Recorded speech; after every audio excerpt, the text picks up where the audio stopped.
Hello everyone. We start this video off with this idiot, and no, not the Audi. I'm at a mini roundabout.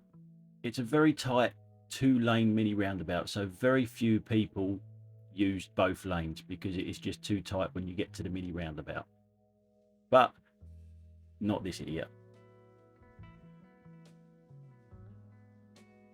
He should have really turned right there, but he's cut across the Audi and now he's behind me, and he will stay there for quite a while, too close as you'd expect a driver like that to do. Now, if you're new to driving or you're a bit nervous of someone being too close behind you, don't ever let it affect the way you drive. Don't try and drive faster for them or pull over for them. You just drive to the speed limit. Stick to what you normally do. Now, my dad used to come up with a saying for these drivers. It's quite simple. It goes something like this: fuck them, let them wait. So just do that. Let them wait.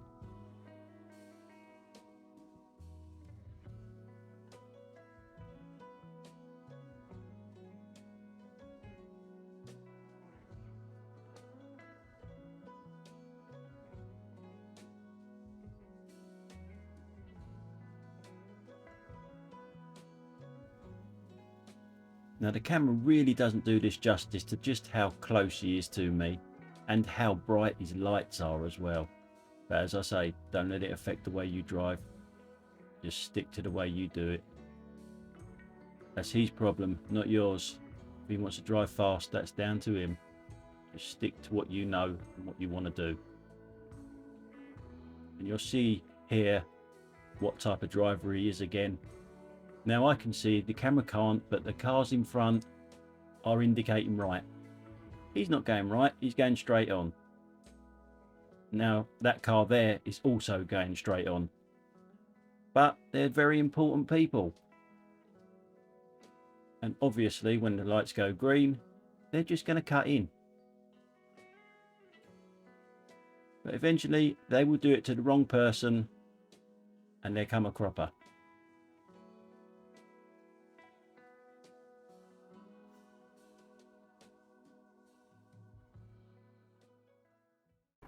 Now on this channel I get quite a bit of stick about being in the middle lane too often. Now I'll show you a couple of examples why I'm in the middle lane here. Obviously I can only just move over now, but I'm not going to, because I'm going to be overtaking that white car that's moving over. Once I've passed the white car, I can't automatically just go into the inside lane. I've got to give him some space, I've got to give him some braking distance. Plus I'm catching the blue car. So there's no point in me moving over. Again, I know this junction coming up, and this grey van, like so many vans and cars do on this bit, they go from the middle lane right the way across to the slip road. So why would I want to put myself in danger by being in the inside lane? So once I'm past the idiot factory, which is this junction here, I can move over nice and safely.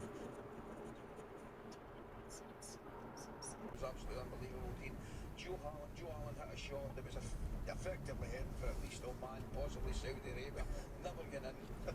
And the next minute, I was there, I'm watching it, right? Pickford, it's as if he's been shot out of a cannon, by the way, right? He comes flying.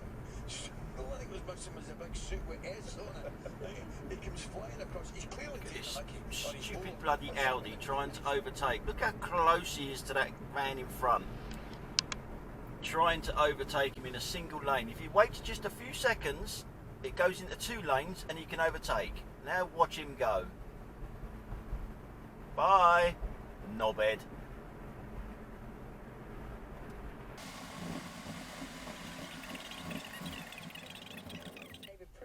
It was well worth it, wasn't it? If he hadn't done that dive in the first half, he wouldn't have had anything to do in the game. like he normally does. Now when it's foggy, you should really put your lights on.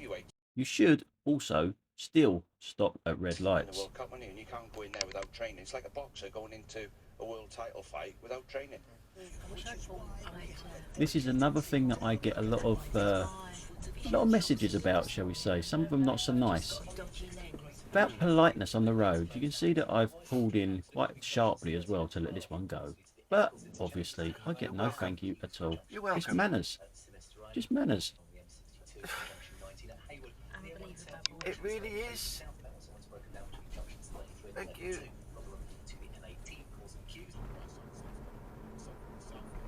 Now, what does it say about overtaking? On the top of a bridge? Top of a hill? Not the ideal place to do it.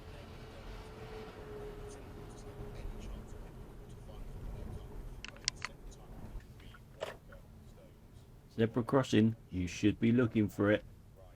Once she's there, you should be stopping.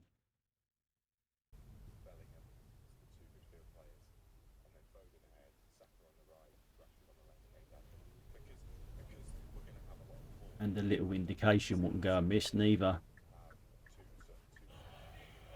Gotta say, what a horrible colour car that is.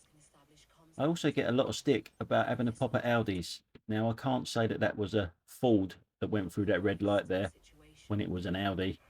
Now can I?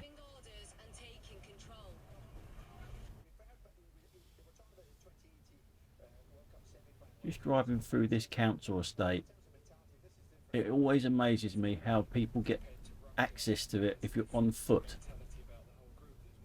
If you're in a wheelchair, a pram, pushchair, whatever, how you walk down these places, you'll see in a second. Fully on the pavement. How are you going to walk down there or wheel yourself down there in a wheelchair? Can't go the other side of the road because that's there. So you're in the road doing it, aren't you? You've got no choice. Further down the road, you either got to walk in the bushes or push yourself in the bushes because you got that on the other side of the road. So you got no choice really. Nice car on the left there.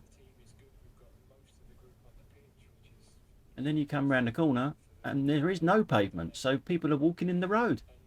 They've got no choice. And I get another squirrel run out in front of me. Another one. With no pavements.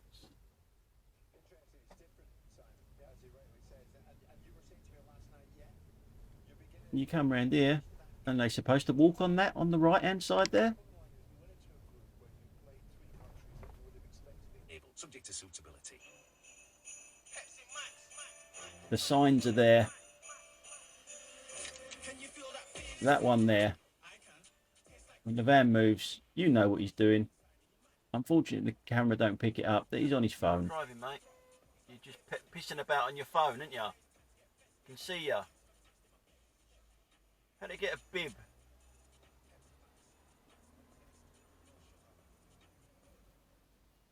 He's not having it. Now, here's something you don't see every day.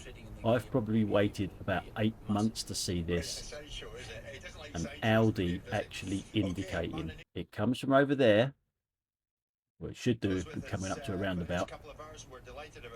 Watch out, here it comes round the corner now, indicating. Unfortunately, it's indicating the wrong fucking way. There's your Audi. And as it is so incredibly rare that they're indicating, I'll play it in slow motion for you. Here it comes. It's indicating to its right and it turns left. You couldn't make it up. Mobile phones. This time it's a pedestrian though, not someone in a car. Now this lady on the left here, I'm obviously waiting. I can't go anywhere anyway. And I was a little bit surprised that she didn't cross there because everybody else does at that crossing. But she was so into her phone that she forgot where the bloody crossing was. But there you go, look, she did say thank you.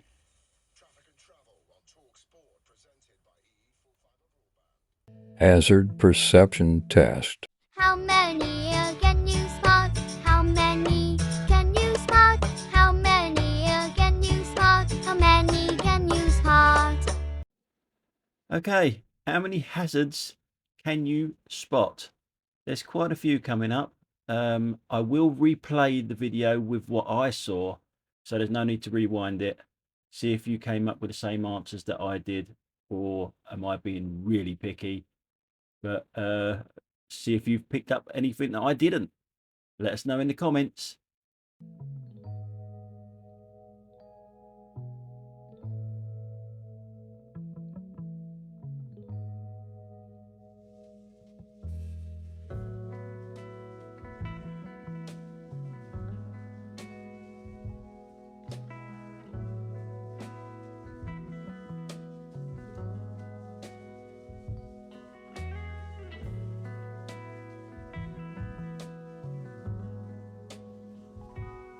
Now here's my take on what I just saw.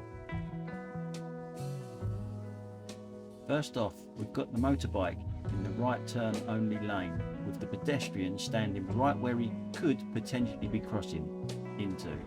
We've got that car there that stopped to let someone out on a double yellow right at the end of the road.